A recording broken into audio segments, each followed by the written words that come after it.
já parou para pensar de onde vem toda a energia que você consome?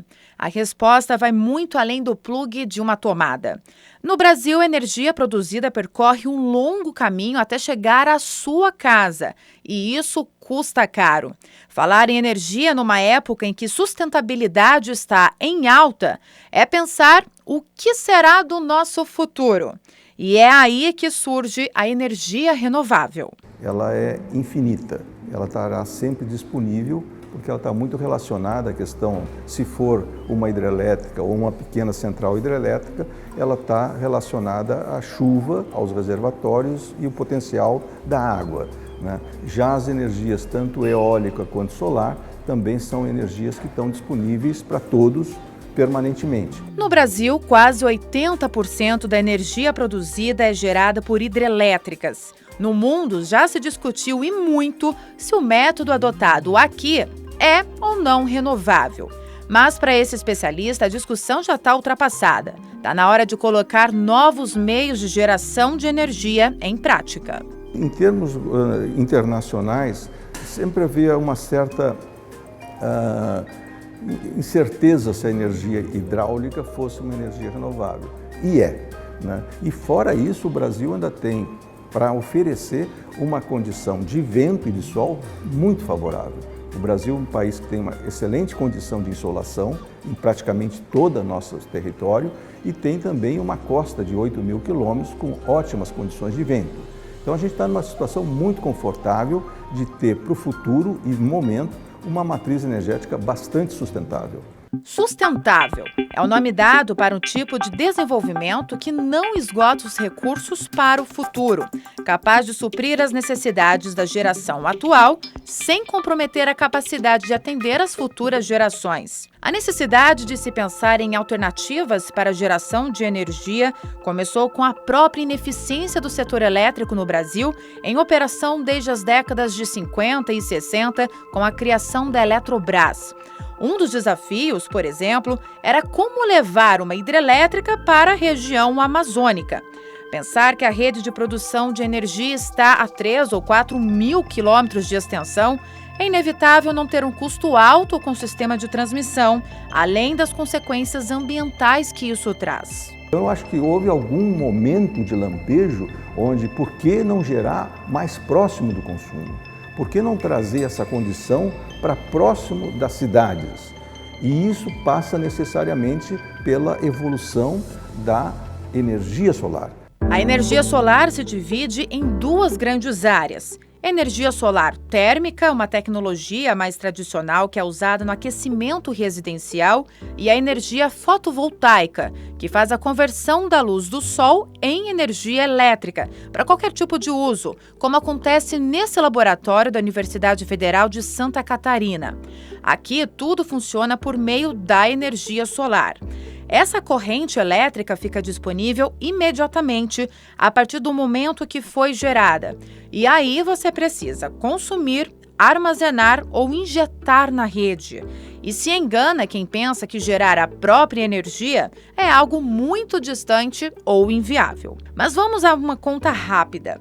Para um consumidor residencial com uma família de 4 pessoas, instalar esse tipo de energia custa em torno de R$15 mil. O retorno desse investimento é a médio prazo. Dependendo do lugar do Brasil onde você estiver, da quantidade de sol e o quanto custa energia convencional, isso vai se pagar entre 5 e 7 anos. E as placas, o gerador inteiro, tem uma garantia de 25 anos.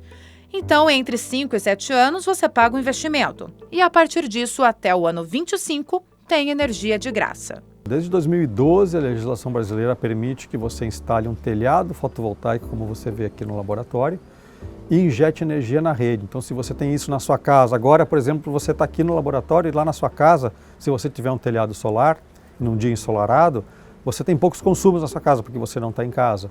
Então, neste momento, a energia é injetada na rede, você acumula um crédito de energia que vai ser usado quando você voltar para casa, ou à noite, ou num dia que estiver nublado.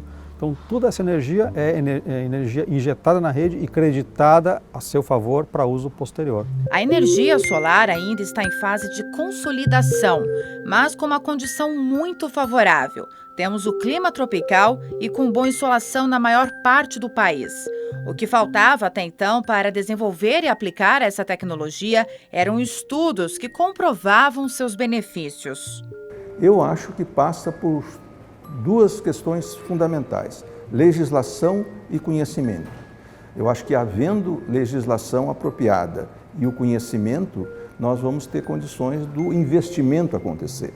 Então se forma dessa forma um triângulo onde as questões estão resolvidas. Havendo a legislação num vértice do triângulo, havendo conhecimento num outro vértice do triângulo, o investimento passa a ser uma consequência. Nós já avançamos bastante nisso. Nós não tínhamos praticamente nada. Hoje, a partir da iniciativa da ANEEL, através da resolução 482, nós temos uma legislação muito favorável, muito adequada, muito bem equacionada. Foi graças à legislação que esse tipo de energia conseguiu se popularizar e trazer vantagens ao consumidor, como, por exemplo, baratear, e ainda a promessa de movimentar a economia do país. Quando você faz uma grande obra, você está empregando muita gente num determinado espaço de tempo que a obra está sendo feita. Depois, quando a obra se conclui e as unidades de construção de uma grande barragem são desativadas, você deixa um monte de sequela. Você deixa problemas de pessoas desempregadas, você deixa pessoas de terras ocupadas, pessoas que tiveram que deixar o campo por causa dos reservatórios. Então, ninguém mensura, ninguém quantifica os problemas que ficam pós uma grande obra. Vide o caso de Mariana, por exemplo, do que gerou, né, as consequências 10, 15 anos depois. Então a energia pulverizada, como eu chamo, essa energia distribuída, como é chamada, ela tem esse lado de não te deixar sequela para o futuro. Com energia fotovoltaica, você não paga nada pela fonte de energia. Não polui, não tem ruído e ainda é inesgotável. Ou seja, ela se tornou mais competitiva em relação à energia convencional. A energia solar é a única que tem essa possibilidade de você estar gerando onde está havendo o consumo. Ela é quase que uma energia urbana. E cortar caminho. Você está se livrando de uma série de coisas. Você hoje tem imposto na tarifa que você paga, tem imposto de transmissão, tem imposto de distribuição, que são custos associados ao fato da energia que está longe chegar na tua casa. Isso foi uma batalha muito longa, né, e que finalmente o governo agora reconhece e admite que a geração fotovoltaica tem um papel a cumprir no mix, na matriz energética brasileira. Existia no Brasil o entendimento de que a geração hidrelétrica, que é predominante, poderia, por um período muito longo, continuar sendo a matriz principal do Brasil, né? Aí os empreendimentos de grande porte, que cada vez mais estão longe dos polos de consumo, começaram a apresentar problemas de financiamento, problemas ambientais, são grandes obras que envolvem recursos vultosos, dívida externa, coisas desse tipo. E o Brasil finalmente começou a despertar para essa geração pulverizada que está nos telhados das casas, espalhados por todo o Brasil. E ainda assim, o Brasil, um país tropical, tinha total capacidade de sair à frente e ser pioneiro nesse tipo de energia renovável. Nos países da Europa, nos Estados Unidos, no Japão e muitos países que têm muito menos radiação solar do que o Brasil, essas políticas começaram mais cedo por talvez maior necessidade de amplificar e de diversificar a sua matriz.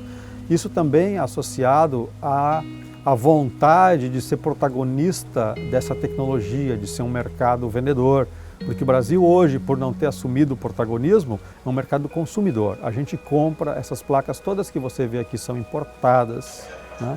E elas são então exportadas desses países que resolveram tomar a frente e investir nisso algumas décadas atrás. Um dos primeiros projetos de energia solar começou há 10 anos na Eletrosul, que atua nas áreas de geração, transmissão e comercialização de energia para os 3 estados da região sul, além do Mato Grosso do Sul e Rondônia. O projeto começou em 2008, quando a universidade, em parceria com o Instituto Ideal, trouxeram para a Eletrosul uma ideia de utilização da energia solar usando o prédio do edifício, né, de várias formas diferentes. Como naquela época era tudo muito embrionário, a gente fizemos uma planta pequena para começar a estudar essa energia e ao longo do tempo fomos estudando e desenvolvendo, aprimorando o projeto que seria depois implantado. No meio do caminho, como era um projeto também era muito caro falar em energia solar antigamente, 5 anos atrás, o KfW ofereceu para nós uma linha de crédito ao fundo perdido para implantar parte do projeto, né? Então esse foi o gatilho para que a gente realmente decidisse desenvolver. Naquela época, a Eletrosul inovou não só na concepção da usina megawatt solar, como foi a pioneira no mercado livre, na comercialização de energia fotovoltaica. O primeiro leilão aconteceu em 2014. Em 2012, ele iniciou a implantação, concluindo em 2014.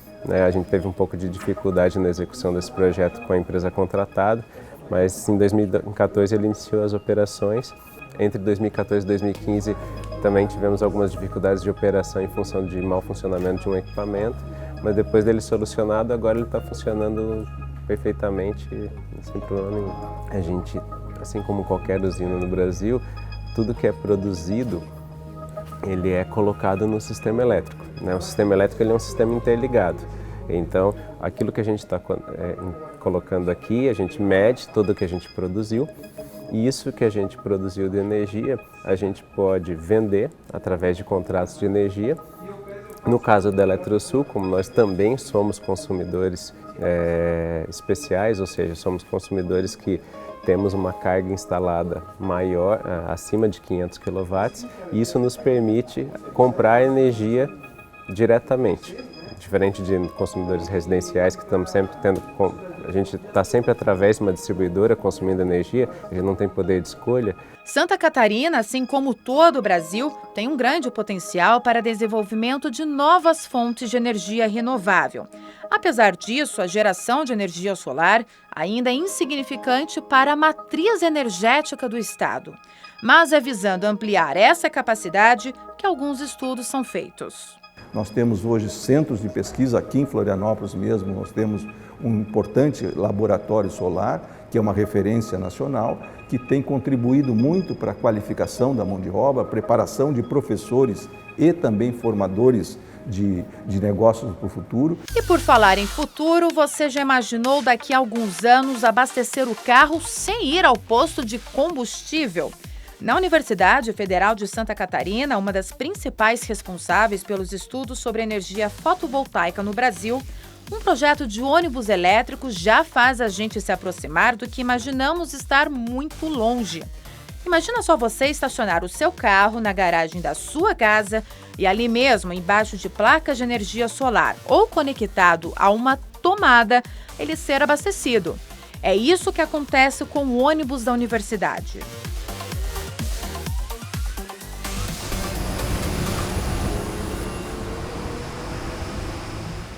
Bom, e para a gente conhecer um dos primeiros projetos práticos desse tipo de produção e uso de energia, a gente está dentro do ônibus da Universidade Federal de Santa Catarina. E é o professor Ricardo que vai esclarecer para a gente, mostrar um pouco mais, contar para a gente desse estudo, de tudo que acontece aqui nesse ônibus.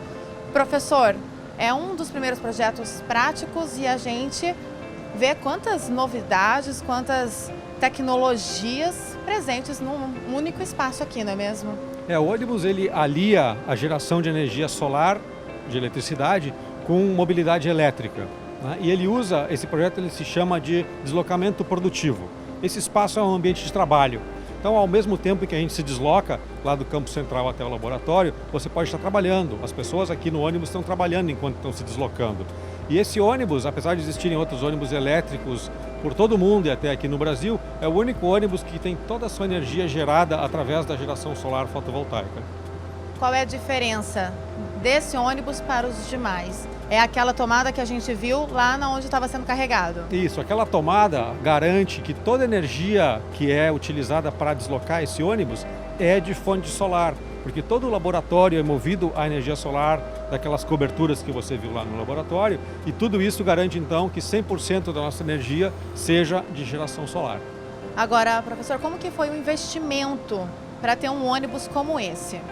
O investimento foi feito pelo Ministério da Ciência, Tecnologia e Inovação, justamente pela inovação que ele representa. Agora, custo. Quanto custa um ônibus desse? E se a gente consegue até comparar com os ônibus convencionais que a gente encontra, na maioria ainda aqui no Brasil?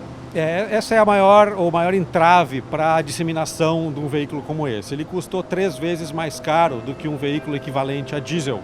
Então você tem esse preço que é muito caro porque foi feito só tem esse. E é aquele problema circular, né? Você é muito caro porque foi feito só e porque só tem esse ele custou muito caro.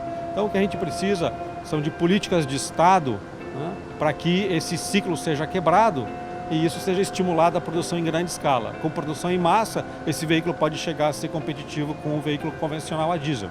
Esse ônibus faz 5 viagens regulares por dia. A cada parada no laboratório, ele é recarregado por 1 hora.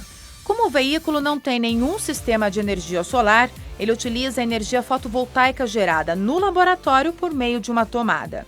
Toda a energia é responsável pela circulação do ônibus. Nesse painel é possível observar a autonomia. Esse funcionamento fica mais nítido ainda numa situação de congestionamento, por exemplo, o que pode acontecer durante o trajeto entre a universidade e o laboratório. O que acontece no ônibus nesse momento quando a gente tem um contratempo durante a viagem? O ônibus, quando ele está parado, ele não consome energia de tração. Enquanto isso, todos os outros carros aqui à nossa volta estão queimando combustível quando eles estão parados no engarrafamento. E o ônibus elétrico, ou qualquer carro elétrico, não. Então, além de tudo, de ser mais econômico, ele também não está poluindo. Sim, ele não usa energia quando ele está parado. É só quando ele acelera que o motor elétrico começa a funcionar. Diferente de um motor a combustão, que fica funcionando mesmo quando ele está parado. Nesse caso de congestionamento, o único consumo de energia fica por conta do ar-condicionado e do uso das tomadas e saídas USB. Conforme a necessidade e estimativa de tempo no trânsito, diminui o ar ou desliga. E quando eu falei tomadas e saídas USB, você não ouviu errado não, é isso mesmo. O ônibus fornece, a partir da mesma fonte fotovoltaica, energia para que se torne um escritório, seja para estudar ou trabalhar ao longo da viagem. E mais, os usuários podem conectar ao Wi-Fi. Até então, a melhor coisa que apareceu. Pois se não tivesse o transporte do ônibus elétrico, além da 1h30 que a gente gastaria para chegar no escritório do Sapiens, para ter aula ou até mesmo trabalhar, ia ter muito tempo perdido. Aqui com as tomadas, com a internet Wi-Fi que tem disponível, dá para, além de ficar estudando, trocar e-mails, trabalhar, precisar ver um vídeo, fazer uma reunião via Skype. E ainda economiza. Economiza muito, seja em gasolina ou até no Vale Transporte. Tem. Na época da graduação ele ajudava muito porque os horários eram muito quebrados, né? A gente tinha aula na UFSC, que tinha que ir até o Sapiens, então ele dava uma flexibilidade que com o transporte público convencional a gente não tinha. Como o Lucas disse, é 1h30 para ir, 1h30 para voltar. E antes do ônibus a gente ia de carona pro lab, então a gente acabava gastando muito com gasolina, assim, que é uma distância bem considerável. O gasto com combustível não é preocupação para esse ônibus e muito menos o custo para esse tipo de transporte. Do centro de Florianópolis, do campus da Universidade Federal de Santa Catarina até o laboratório, são 52 quilômetros por viagem, ida e volta. O trajeto dura cerca de 30 minutos. Para fazer esse percurso, o ônibus consome 60 kWh. Se comparar com a tarifa de energia elétrica convencional em Florianópolis, 60 kWh custa mais ou menos R$30. E se a gente comparar o custo dessa viagem de ônibus com um carro popular 1.0 a gasolina, em que o litro do combustível rende 14 quilômetros, chegamos à conclusão de que são necessários quase 4 litros para fazer o mesmo trajeto. O preço médio da gasolina hoje é de R$4, totalizando a despesa de R$14,80. Ou seja, a metade do custo para o transporte com ônibus elétrico, mas com muito menos vantagens. O Brasil ainda precisa de mais investimentos, né, nessa área. Aqui na nossa universidade é extremamente útil para os alunos porque o nosso laboratório fica cerca de 30 minutos, né, de carro do campus central. É claro que as universidades são os pioneiros, né, para esse tipo de projeto, então temos nosso ônibus na nossa universidade, enquanto as outras universidades forem implementando esses projetos, aí sim a gente pode ver uma escala maior, né, no Brasil. E enquanto isso, a gente só consegue comparar os primeiros resultados desse projeto de energia fotovoltaica com os exemplos que vêm de fora. Agora, para você ter uma noção ou então melhor visualizar o avanço dessa tecnologia, a gente vai comparar esse ônibus da Universidade Federal de Santa Catarina com este carro que pertence ao laboratório da universidade. Esse ônibus ele é de fabricação de 2016 e circula desde março de 2017. Nesse momento, ele está sendo carregado, cerca de 1 hora de carga para 2 toneladas de bateria. E olha que ele tem uma autonomia de 72 quilômetros. Já esse carro, ele é de comercialização lá da Europa, não tem aqui no Brasil, mas a fabricação dele é de 2013. Agora, para a gente ter uma noção, este carro aqui, ele leva cerca de 3 horas e meia de carga. E ele tem uma autonomia de 80 km por hora e circula até 80 km de distância. O que vocês estão pensando para o futuro diante de um projeto desse? O que mais vocês estão planejando agora? A expectativa é que a eficiência e autonomia das baterias, né, proporcione que o veículo possa andar mais tempo sem necessidade de carregar, né? Por nosso caso, que o ônibus faz essas 5 viagens regulares e ele fica parado 1 hora inteira, não é um problema, porque nós iríamos deixar ele parado de qualquer maneira. O que precisa agora é avançar as baterias para que um ônibus urbano mais convencional, que não para nunca ao longo do dia, fica andando o tempo todo, possa também usar essa tecnologia.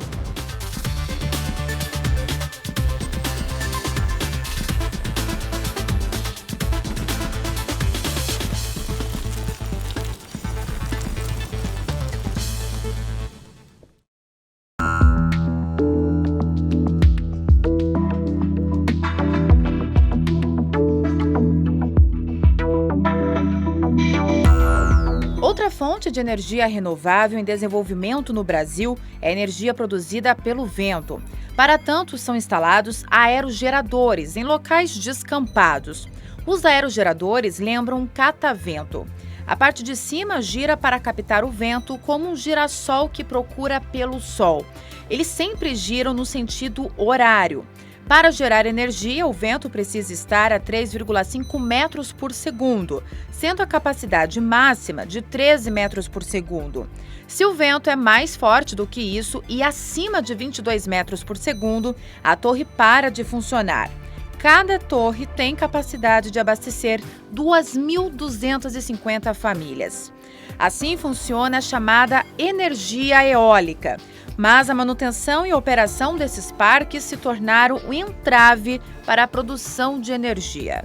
Nós estamos tendo um problema de operação e manutenção dos nossos parques feitos à época, porque o tipo de equipamento à época, desde então, houve uma modernização expressiva, né? E o equipamento à época fornecido é uma empresa que hoje não opera mais no Brasil, de sorte que nós estamos tendo paulatinamente a parada de algumas dessas máquinas por falta de operação e manutenção, o que é lamentável. Isso é algo que o empreendedor que investe nesse segmento deve ter sua atenção, porque uma empresa que não está absolutamente consolidada pode fechar as portas e essas setup dessas máquinas, elas são feitas de forma computadorizada e só o fabricante detém o know-how. Então está acontecendo a falta de peça, a falta de reposição adequada desses equipamentos e eles estão produzindo pouco e parando. Essa é a situação do Parque Eólico em Bom Jardim da Serra, na região serrana de Santa Catarina. A promessa de desenvolvimento econômico e sustentável acabou frustrando a cidade e a cada dia se torna um elefante branco. O Jorge e mais 15 pessoas são proprietários das terras onde os aerogeradores foram instalados. E desde então, nunca mais viu ninguém da empresa por ali. No ano 2008, algumas pessoas vieram aqui, entraram em contato com os proprietários de terra aqui desse parque eólico. Posteriormente vieram e a gente assinou um contrato de 25 anos para a exploração da energia eólica. Eles nos trouxeram a proposta, mas toda a parte operacional seria toda a responsabilidade deles, né? Mas a gente pensou que isso aí ela ia funcionar direto, né? O investimento, na época, de acordo com o que foi passado aos proprietários, foi de 700 milhões de reais. E parte disso foi perdida, porque das 62 torres de aerogeradores, apenas 9 estão funcionando. Isso deixa a gente até um pouco chateado, né? Mesmo eles estando nos pagando em dia, direitinho, mas fica essa frustração. Essa frustração ultrapassa os interesses do Jorge e dos demais proprietários dessas terras. A cidade deixou de arrecadar e de se desenvolver. Hoje, por exemplo, para ter uma noção, se o município arrecada R$100 mil em ICM, que é o que o Estado repassa, se o parque estiver operando 100%, vai aumentar em 150% a arrecadação de ICM. Então, de 100 mil passa a R$250 mil. Mas o mais importante hoje é que se o parque vier a operar, é a geração de empregos, né? Um movimento econômico e, claro, a arrecadação tributária, que o município aumentar 150% num país em crise hoje é muito importante, né? Na minha opinião, faltou muito, principalmente, o preparo da mão de obra da comunidade local para atuar no ramo das energias renováveis.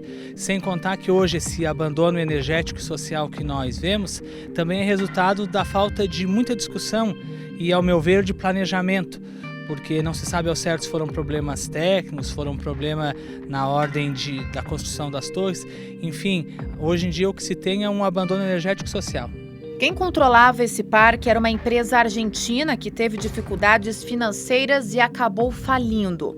Hoje, todo o parque é administrado por um fundo da Caixa Econômica Federal, a maior financiadora do empreendimento. É uma notícia animadora, né? Porque quando o parque veio para cá, criou grandes expectativas. Não só criou, como ele mudou a cara econômica da região, né, do município. Houve aumento em arrecadação, aumento em emprego. Ele teve um impacto socioeconômico muito grande e depois arrefeceu. Mas agora a gente vê com uma boa expectativa, porque a Caixa tem a intenção de terminar. Esse fundo que a Caixa administra o parque tem a intenção de botar em operação. Até porque o parque ele é lucrativo. A única alternativa seria a substituição completa dos equipamentos, inclusive da torre. Seria um upgrade, né? Isso seria o equivalente a fazer um parque gerador novo.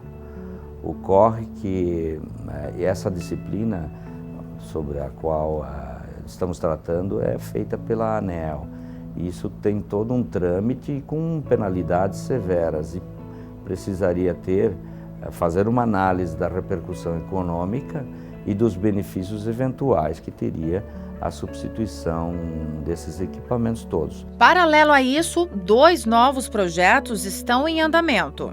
O que nós temos feito é incentivar a instalação de novos parques eólicos e daí nós temos 2 projetos bem adiantados em fase de discussão, que é o Parque do Funil e o Parque da Serra Catarinense. Nós acreditamos que se os órgãos ambientais tão logo liberem a construção desses parques, eles vão sim acontecer de uma forma mais ordenada e diferente do que foi esse parque atual. Diferente da situação do Parque Eólico de Bom Jardim da Serra, na região serrana de Santa Catarina, o Parque Eólico aqui de Água Doce, no meio oeste, é o maior do estado. Aqui no total são 109 torres. Dessas 109, 86 são da empresa Energimp. E dessas 86, 35 não estão funcionando, mas também tem torres de outra empresa, a EDP Renováveis. Dessa empresa, todas as 23 estão em funcionamento. A diferença entre os aerogeradores das 2 empresas é nítida. Essas torres com as pontas das pás em vermelho são da EDP Renováveis. Elas pertencem a uma multinacional de Portugal. Construídos em 2002, cada aerogerador tem 60 metros de altura e a pá com aproximadamente 23 metros, o suficiente para gerar 0,5 megawatts. Os outros aerogeradores são da Energimp, uma empresa argentina. Eles foram construídos em 2010. As 86 torres estão distribuídas em 6 parques e são maiores, 100 metros de altura e 37 metros de pá. Cada aerogerador tem capacidade de gerar 1,5 megawatts. E somando todos os parques, a energia gerada nesses parques eólicos é suficiente para abastecer a cidade de Joinville, a maior do estado de Santa Catarina. É muito importante para o município. Primeiro, o local, né? A Água Doce é privilegiada com essa questão dos ventos, então montou-se aqui os 2 parques eólicos atuais. Os benefícios para o município são a nível de turismo, divulga o município, para os produtores rurais, estradas, que eles usam para escoamento de suas produções, e o aluguel mensal que os produtores aqui do parque eólico, que tem as propriedades, recebem das empresas. O retorno pela arrecadação, pelo ICMS, né, pela venda da energia elétrica, ele é de grande importância para o município, ele representa hoje 20% da arrecadação, e que em termos de valores isso também é em torno de R$400 mil.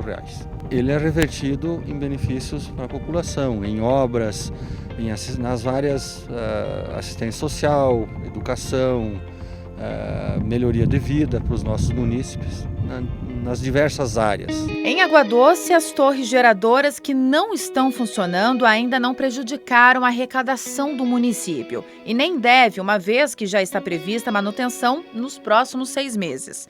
E pelo contrário, a cidade já calcula os benefícios da construção do novo parque eólico. Existe o projeto do novo parque eólico em outro local, né, também previsto para ser iniciado durante o ano que vem, pelas informações que a gente tem. São mais 105 aerogeradores em outro local, aqui em cima, né, nessa área de campus, que vai ser iniciado no próximo ano. É uma tecnologia um pouquinho diferente, uns aerogeradores mais altos, né, dos atuais aqui. Os atuais aqui, um parque é 60 metros, o outro é em torno de 80 a 100 metros, os aerogeradores. Esse novo parque eólico visualiza um equipamento com mais de 100 metros de altura. A instalação de novos parques eólicos só é possível com a ajuda de um programa estadual que tem como objetivo viabilizar os projetos. Até alguns anos existia um entrave muito grande na hora de legalizar e de conseguir a licença ambiental. Como o governo é responsável pelo fornecimento de energia e sozinho não o cumpre, é preciso essa prestação de serviço da iniciativa privada. E então surgiu uma parceria. O programa SC Mais Energia, ele nasceu da dificuldade que o empreendedor tinha de viabilizar seus projetos de geração elétrica no estado. A gente vislumbrou que os empreendedores demoravam muito para ter o seu projeto apto a participar de um leilão do governo federal. E geração de energia nunca é demais, nós precisamos aumentar a nossa geração em Santa Catarina. Então, dessa dificuldade que havia, nós juntamos os diversos órgãos do estado em torno de uma mesma mesa e cada um trouxe a sua contribuição, seja a Junta Comercial do Estado, seja o Banco Regional de Desenvolvimento do Extremo Sul, seja a Celesc, que é a nossa distribuidora, e até mesmo essa Secretaria de Desenvolvimento Econômico Sustentável. Então, nesses últimos anos, nós tivemos 117 projetos inscritos e que passamos a acompanhar e fazer com que ele tramite nos diversos órgãos de maneira mais rápida. Mesmo com os esforços dos dois lados, das empresas e do Estado, prever o futuro para a geração de energia renovável ainda esbarra na burocracia. O que era para proteger e resguardar os interesses do governo acaba prejudicando o desenvolvimento econômico e sustentável.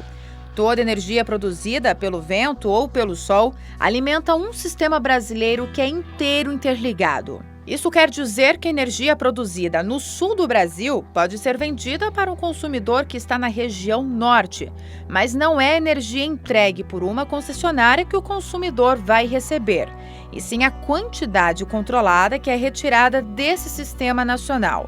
E se tudo é interligado, os leilões de venda e compra de energia também é um só. E é aí que mora mais um problema das empresas geradoras de energia renovável: a competitividade. Nosso modo de entender é que o leilão centralizado deve ser modificado. Nós teríamos que ter a condição de fazer um certame local. Isso já existe, essa possibilidade, que foi recentemente melhorada com uma nova determinação dos preços de referência para a geração distribuída. Isso permite que a distribuidora local compre até 10% de sua carga em leilões feitos por ela mesma. Nós queremos crer que quando isso acontecer, aí sim haverá viabilidade dos nossos parques eólicos. A Celesc atende 98% do território de Santa Catarina. Quando ela decidir fazer isso, nós vamos ter condição de colocar projetos eólicos, projetos de biomassa e projetos de PCH e CGH, que nós temos um potencial extraordinário a ser explorado ainda em Santa Catarina.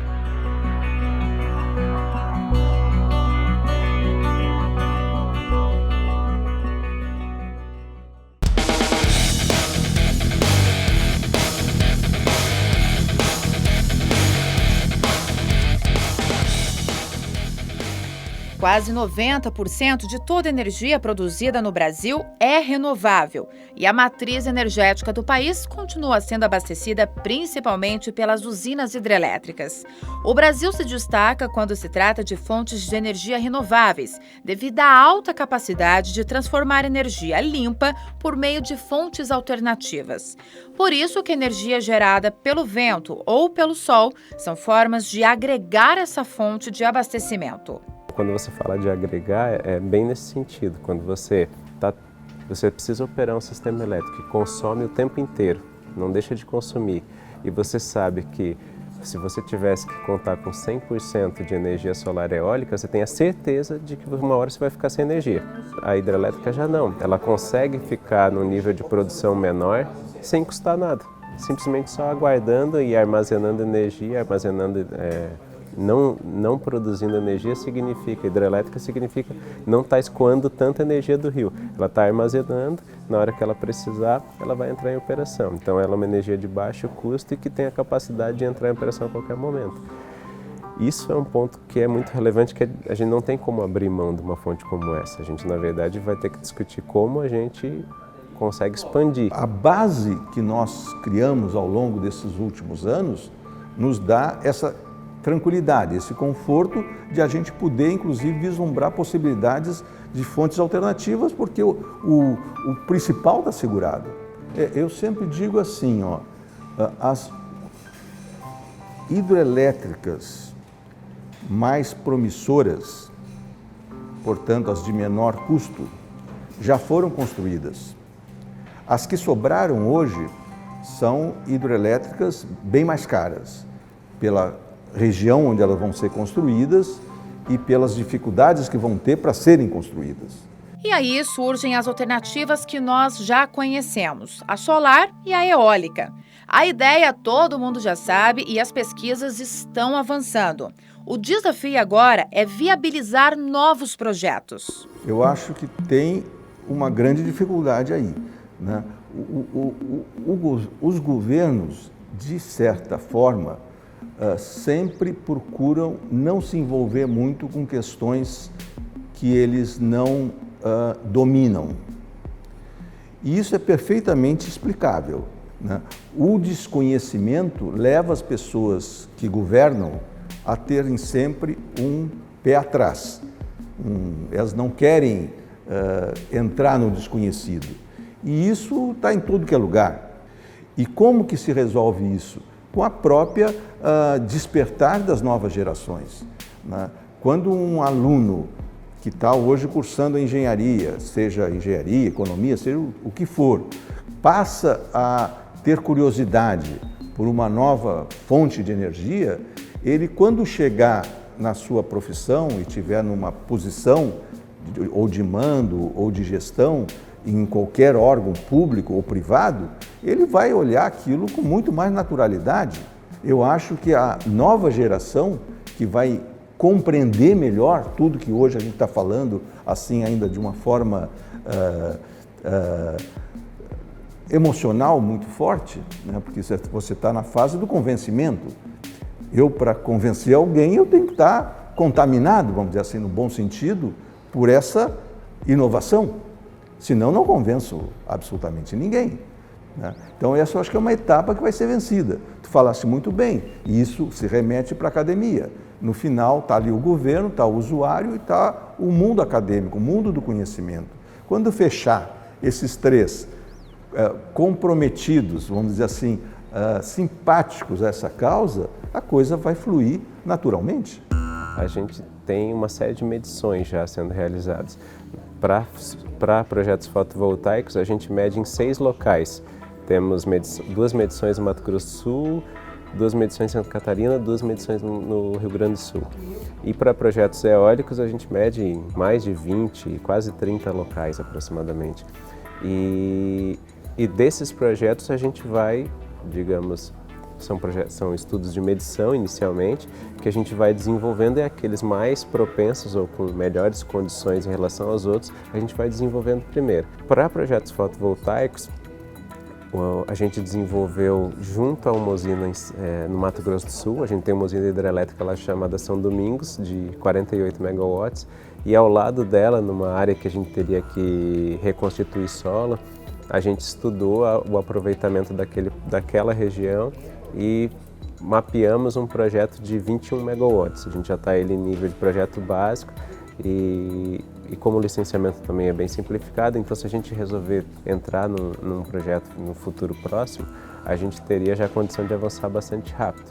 Talvez, no futuro, se as baterias já tiverem assumido um ponto relevante, né, se a gente tiver uma massificação das baterias em casa, aí esse controle vai ficar bem mais simplificado. Mas enquanto isso não acontecer, vai chegar um momento onde a produção de energia eólica e a produção de energia solar, ela vai se confrontar com um limite, que é o limite de risco do sistema.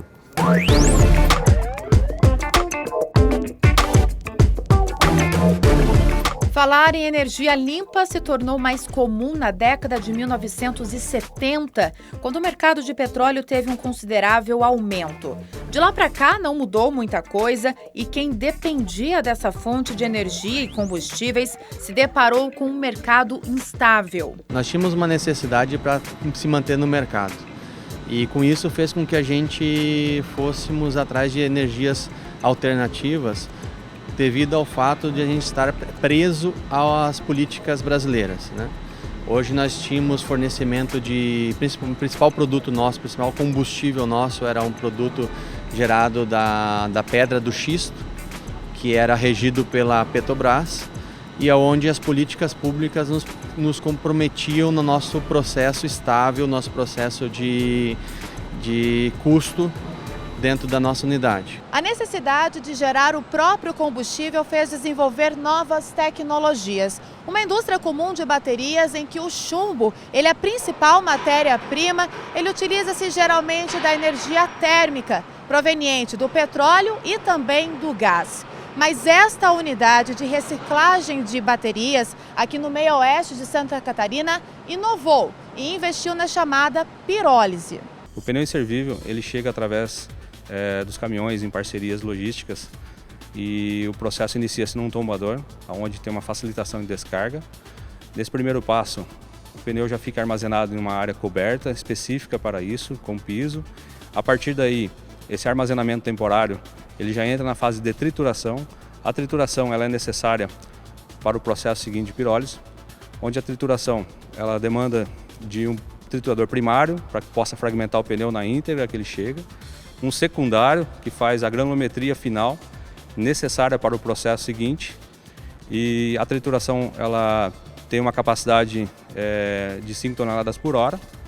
E nossa nominal de recebimento é 900 toneladas de pneus para o processo. A etapa seguinte é o processo de pirólise em si, né, reatores pirolíticos. A matéria-prima, então, chips de pneu em 40 milímetros, que será usado como base para o processo de pirólise, que é uma operação catalítica, uma decomposição térmica na ausência de oxigênio. É uma reação química que converte os derivados do pneu, a sua base constituinte, em óleo e carvão derivado da decomposição térmica. No processo de refino do óleo pirolítico, a condensação ocorre através de um cooler de água gelada, onde ele promove a condensação dos gases condensáveis e não condensáveis, são combustíveis e gás combustível, A linha amarela, ela é proveniente do gás não condensável, então é o gás combustível. Ele acaba voltando para os reatores como fonte de energia, promovendo a queima, e isso reagindo, fazendo a reação de pirólise. A tancagem é proveniente de descanso do óleo, separação física, drenagem da água, tem a parte de equação da densidade desse combustível, que é importante para que tenha uma homogeneidade para o processo seguinte, onde vai ser utilizado esse óleo como fonte de queima e calor.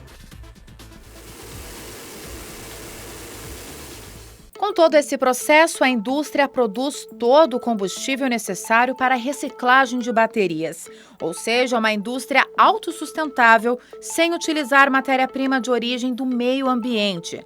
Tudo aqui é reaproveitável. Acaba gerando um carvão, né, um produto rico em carbono, que é um dos outros insumos que no processo de reciclagem de bateria a gente precisa, que é o carvão coque ou carvão antracítico. Então, tendo a borracha, tendo o pneu, a gente consegue extrair o óleo, sendo autossuficiente nossa planta de reciclagem de bateria, e também sermos autossuficientes na necessidade de carvão metalúrgico, que é assim que denominamos esse produto, fazendo com que o nosso processo fique praticamente 98%, 95% proveniente do lixo. A nossa economia ela não foi tão grande quanto imaginávamos, tendo em vista que tivemos que investir muito no processo de moagem do pneu por conta da quantidade de aço e pelo tipo de aço que tem o pneu.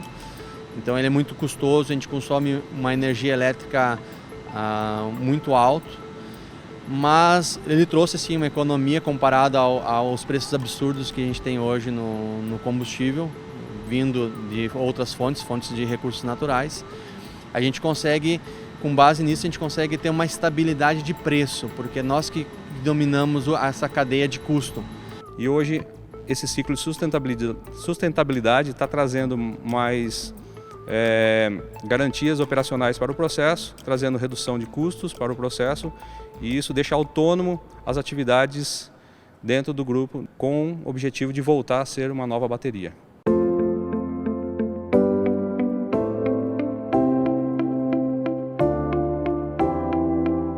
O futuro desse projeto pode-se buscar ainda a geração de energia elétrica, porque a geração de energia elétrica nós temos fontes de energias elétricas térmicas, renováveis, que é as eólicas,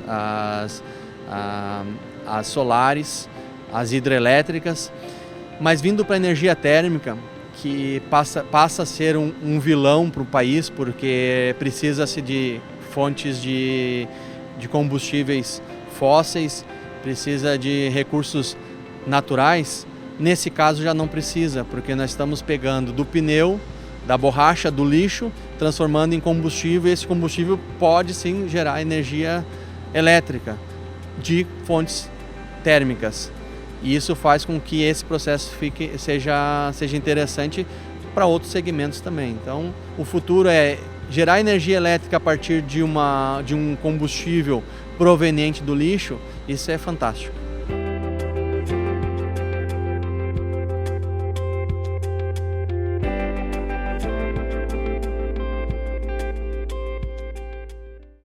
O Arquivo A de hoje fica por aqui. Uma boa noite para você e obrigado pela companhia.